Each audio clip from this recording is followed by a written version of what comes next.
నా పేరు doctor Saaduddin Azmi. I'm consultant గ్యాస్ట్రోంటాలజిస్ట్ at Renova century hospital, Banjara hills. ఈ రోజు మనము మాట్లాడేది చాలా ఇంపార్టెంట్ టాపిక్, జాండిస్. జాండిస్ అనేది కామెర్లు, పచ్చ కామెర్లు చాలా ఇంపార్టెంట్ ప్రాబ్లం. ఎస్పెషల్లీ ఈ సీజన్ లో అనేది చాలా కామన్ ప్రాబ్లం.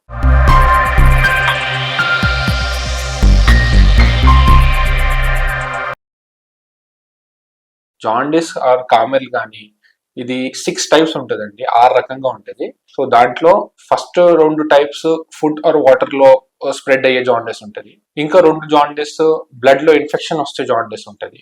ఇంకొక జాండిస్ లివర్ లో కానీ బైల్ డక్ట్ లో క్యాన్సర్ ఉంటే వస్తుంది. ఇంకా లాస్ట్ జాండిస్ ఏంటంటే, జాండిస్ మన బాడీ నుంచి బయటికి వెళ్ళే దారి ఉంటుంది, బైల్ డక్ట్ అని, దాంట్లో బ్లాకేజ్ ఉంటే వస్తుంది. సో 6 టైప్స్ ఆఫ్ జాండిస్ ఉంటుంది. దాంట్లో ఏ రకంగా జాండిస్ అనేది దాని ముందు తెలుసుకోవడం చాలా ఇంపార్టెంట్. దాన్ని బట్టి ట్రీట్మెంట్ చేస్తే మనకి పేషెంట్ కి బెటర్ రిలీఫ్ ఉంటుంది. ఈ మధ్య ఏంటంటే చాలా మంది పేషెంట్స్ కి డోంట్ హ్యావ్ నాలెడ్జ్, ఆ జాండిస్ గురించి అంత నాలెడ్జ్ ఉండదు. సో వాళ్ళు ఏంటంటే హెర్బల్ మెడికేషన్ తీసుకుంటారు. హెర్బల్ మెడికేషన్ తీసుకుంటే చాలా చాలా డ్యామేజ్ ఉంటుంది లివర్ కి. సో మనం ఏంటంటే ఫస్ట్ జాండిస్ ఏ కారణం వల్ల వస్తుంది, ఏ టైప్ జాండిస్ ఉంది, దానికి ట్రీట్మెంట్ ఏంటి. సో 6 టైప్స్ లో ఫస్ట్ మనం మాట్లాడేది ఫుడ్ అండ్ వాటర్ లో స్ప్రెడ్ అయ్యే జాండిస్. దీంట్లో హెపటైటిస్ ఏ, హెపటైటిస్ ఈ అంటాము. ఈ 2 జాండిస్ ఫుడ్ అండ్ వాటర్ లో స్ప్రెడ్ అవుతుంది. ఇది ఇంపార్టెంట్ ఏంటంటే, ఈ రైనీ సీజన్ లో వాటర్ కంటామినేషన్ ఉంటుంది. వాటర్ కంటామినేషన్ ఉండడం వల్ల ఈ ఫుడ్ లో గానీ వాటర్ లో గానీ ఏదైనా స్ప్రెడ్ అయితే ఈ వైరస్ వస్తుంది. ఇది ఎట్లా ఉంటది, పేషెంట్ కి జ్వరం వస్తుంది, దాని తర్వాత కళ్ళు పచ్చగా అవ్వడము, యూరిన్ డార్క్ గా రావడము అట్లాంటివి అవుతుంది. సో అట్లాంటివి ఉన్నప్పుడు కొంతమంది వరి అవుతారు. వరి అయ్యి వాళ్ళు లోకల్ ప్రాక్టీషనర్స్ దగ్గర వెళ్ళి హెర్బల్ మెడికేషన్ తీసుకుంటారు. ఈ ఫుడ్ అండ్ వాటర్ లో స్ప్రెడ్ అయ్యే జాండిస్ లో హెర్బల్ మెడికేషన్ కానీ మేజర్ మెడికేషన్ ఏం అవసరం లేదు.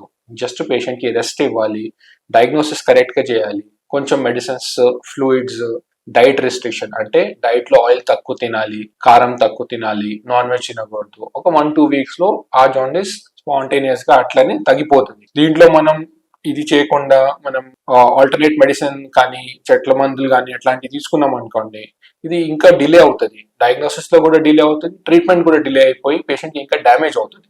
So simple food and water వల్ల స్ప్రెడ్ అయ్యే జాండిస్ హెపటైటిస్ ఏ అండ్ ఈ లో just only rest, simple medicines enough, చాలు, ఇంకా ఏం చేయక్కర్లేదు దాంట్లో. నెక్స్ట్ వచ్చేది బ్లడ్ లో ఇన్ఫెక్షన్ వల్ల జాండిస్. దీంట్లో 2 ఉంటాయి, హెపటైటిస్ బి, హెపటైటిస్ సి. ఇవి చాలా ఇంపార్టెంట్ జాండిస్. హెపటైటిస్ బి అనేది చాలా చాలా కామన్. ఇండియాలో most common, more than HIV కంటే కామన్ సెక్షువల్లీ ట్రాన్స్మిటెడ్ డిసీజ్ అనేది హెపటైటిస్ బి. ఇది చాలా స్ప్రెడ్ అవుతుంది సెక్షువల్ ట్రాన్స్మిషన్ తో కానీ, బ్లడ్ ప్రొడక్ట్స్ కంటామినేషన్ తో కానీ, నీడిల్స్ తో కానీ, దీంతో స్ప్రెడ్ అవుతుంది. హెపటైటిస్ బి ఒకసారి వచ్చిందంటే చాలా వరకు బాడీలో ఉండిపోతుంది. దానికి మనం ఎర్లీ డయాగ్నోసిస్, బ్లడ్ టెస్ట్ లో డిటెక్షన్ చేసి ఆ ఒక లెవెల్ దాటిన తర్వాత ట్రీట్మెంట్ స్టార్ట్ చేయాలి. ట్రీట్మెంట్ స్టార్ట్ చేస్తే వైరస్ కంట్రోల్లో ఉంటుంది. దీనికి ట్రీట్మెంట్ చేయకపోతే ప్రాబ్లం ఏంటంటే, ఫ్యూచర్ లో లివర్ మొత్తం డ్యామేజ్ అయ్యి, లివర్ సిరోసిస్ అయ్యి, లివర్ క్యాన్సర్ అయ్యే ఛాన్సెస్ ఉంటుంది. సో హెపటైటిస్ బి, దానికి ఫస్ట్ డయాగ్నోసిస్ బ్లడ్ టెస్ట్ లో చేయాలి, దానికి వైరల్ లోడ్ చూడాలి, ట్రాన్స్మిషన్ కి ట్రీట్మెంట్ చేయాలి, కంట్రోల్లో ఉంటుంది. ఇంకా దాంట్లో ఫాలోఅప్ కూడా ఇంపార్టెంట్. ఇంకొక చాలా ఇంపార్టెంట్ బ్లడ్ లో స్ప్రెడ్ అయ్యే జాండిస్ అనేది హెపటైటిస్ సి. ఇది చాలా కామన్ డయాలిసిస్ పేషెంట్స్ లో ఉంటుంది, ఎందుకంటే ఇది బ్లడ్ అండ్ నీడిల్స్ వల్ల స్ప్రెడ్ అవుతుంది. సో డయాలిసిస్ పేషెంట్స్ లో కానీ, బ్లడ్ ట్రాన్స్ఫ్యూజన్ తీసుకునే వాళ్ళలో హెపటైటిస్ సి ఉంటుంది. దీనికి కూడా మంచి ట్రీట్మెంట్ ఉంది. ఈ మధ్య మంచి మెడిసిన్స్ వచ్చేసినాయి. దీనికి మనం 3 months ట్రీట్మెంట్ కోర్స్ ఇస్తే పూర్తిగా క్యూర్ అయ్యే ఛాన్స్ ఉంటుంది. దీనికి ట్రీట్ చేయకపోతే మళ్ళీ again liver failure, liver cancer, ఇవి అన్ని ప్రాబ్లమ్స్ వస్తాయి. సో ఈ 2 బ్లడ్ లో ఇన్ఫెక్షన్ వల్ల వచ్చే జాండిస్ కి very very important, early diagnosis చేయాలి, తొందరగా ట్రీట్మెంట్ తీసుకోవాలి. ఇది తీసుకోకపోతే ఫ్యూచర్ లో చాలా ప్రాబ్లమ్స్ అవుతాయి. ఇది లివర్ పూర్తిగా డ్యామేజ్ అయ్యే వరకు దీంట్లో ఏం సిమ్టమ్స్ రాదు. స్టార్టింగ్ లో జస్ట్ పేషెంట్ కి ఏం సిమ్టమ్ ఉండదు, లోపల డ్యామేజ్ జరుగుతూ ఉంటుంది. సో అందుకే 6 months 1 year లో ఒకసారి ఎల్ఎఫ్టి చేయాలి, అల్ట్రాసౌండ్ స్కాన్ చేయాలి.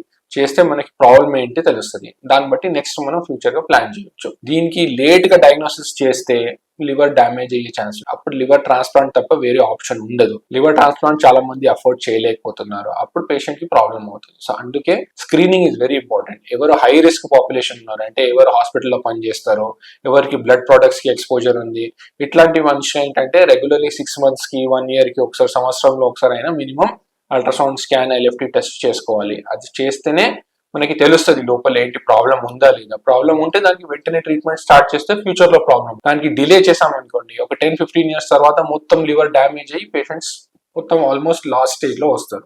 సో ఇది important. Blood and blood products లో స్ప్రెడ్ అయ్యే jaundice, hepatitis B and C చాలా ఇంపార్టెంట్. నెక్స్ట్ వచ్చేది ఏంటంటే లివర్ క్యాన్సర్ వల్ల ఉండే జాండీస్ చాలా లాస్ట్ స్టేజ్ లో ఉంటది. లివర్ లో డ్యామేజ్ ఉంటది, లివర్ లో గడ్డ వచ్చేస్తుంది, పేషెంట్ కి పెయిన్ ఉంటది, అప్పుడు దానికి ట్రీట్మెంట్ ఎక్కువ ఉండదు. సో అందుకే దాంట్లో కూడా స్క్రీనింగ్ ఇంపార్టెంట్. సంవత్సరానికి ఒకసారి అల్ట్రాసౌండ్ స్కాన్ చేయాలి, ఎల్ఎఫ్టి టెస్ట్ చేస్తే ముందే తెలిసిపోతుంది. ముందే తెలిస్తే మనం ట్రీట్మెంట్ వచ్చే ఛాన్సెస్ ఉంటుంది. లాస్ట్ స్టేజ్ లో వస్తే ఛాన్స్ ఉండదు. లాస్ట్ లో చివర్లో ఈ మధ్య వచ్చేది చాలా ఇంపార్టెంట్ జాండీస్ ఏంటంటే బైల్ డక్ట్ స్టోన్ వల్ల వచ్చే జాండీస్. మన బాడీ నుంచి, లివర్ నుంచి, గాల్ బ్లాడర్ నుంచి జాండీస్ బయటికి వెళ్ళడానికి ఒక దారి ఉంటుంది, దాని పేరేంటి బైల్ డక్ట్. ఆ బైల్ డక్ట్ లో ఏంటంటే స్టోన్స్ వస్తాయి. స్టోన్స్ అంటే రాళ్ళు. గాల్ బ్లాడర్ లో ఉన్న రాళ్ళు కానీ, బైల్ డక్ట్ లో ఉన్న రాళ్ళు కానీ ఈ డక్ట్ లో వచ్చి బ్లాక్ చేస్తుంది. బ్లాక్ చేసినప్పుడు పేషెంట్ కి విపరీతమైన నొప్పి వస్తుంది, జ్వరం వస్తుంది. దాని తర్వాత ఏంటంటే పేషెంట్ హాస్పిటల్ కి వస్తే ఇప్పుడు స్కానింగ్ చేస్తే తెలుస్తుంది. ఈ జాండీస్ కి కూడా చెట్ల మందు కానీ అట్లాంటి ఏం పనికి రాదు. జస్ట్ ఏంటంటే first we have to endoscopy చేసి ఎక్కడ రాల్ బ్లాక్ చేస్తున్నాయేమో ఆ రాళ్ళని తీయాలి. తీస్తే ఈ జాండీస్ రిలీఫ్ అయిపోతుంది, పేషెంట్ కి రిలీఫ్ వస్తుంది. సో కొన్ని జాండీస్ కి ఏం ట్రీట్మెంట్ అవసరం లేదు, కొన్ని జాండీస్ కి మెడిసిన్స్ పనిచేస్తాయి, కొన్ని జాండీస్ కి ఎండోస్కోపీ ద్వారా ట్రీట్మెంట్ చేయాలి, కొన్ని జాండీస్ కి ఆపరేషన్ చేయాలి.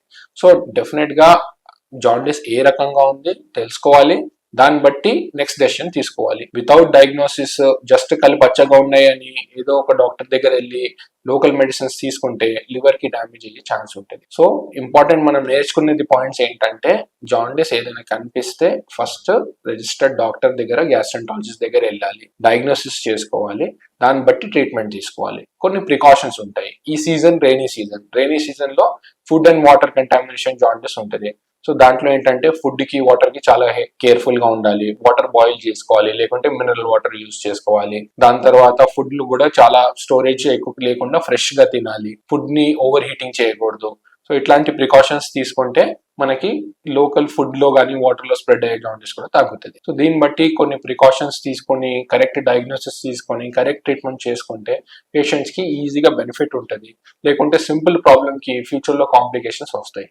సో నా మెసేజ్ ఏంటంటే జాండీస్ ఇస్ ట్రీటబుల్ కండిషన్, దీనికి మంచి ట్రీట్మెంట్ ఉంటుంది, దానికి కరెక్ట్ డయాగ్నోసిస్ చేయాలి, ఫ్యూచర్ లో కరెక్ట్ ట్రీట్మెంట్ తీసుకోవాలి. ఓకే.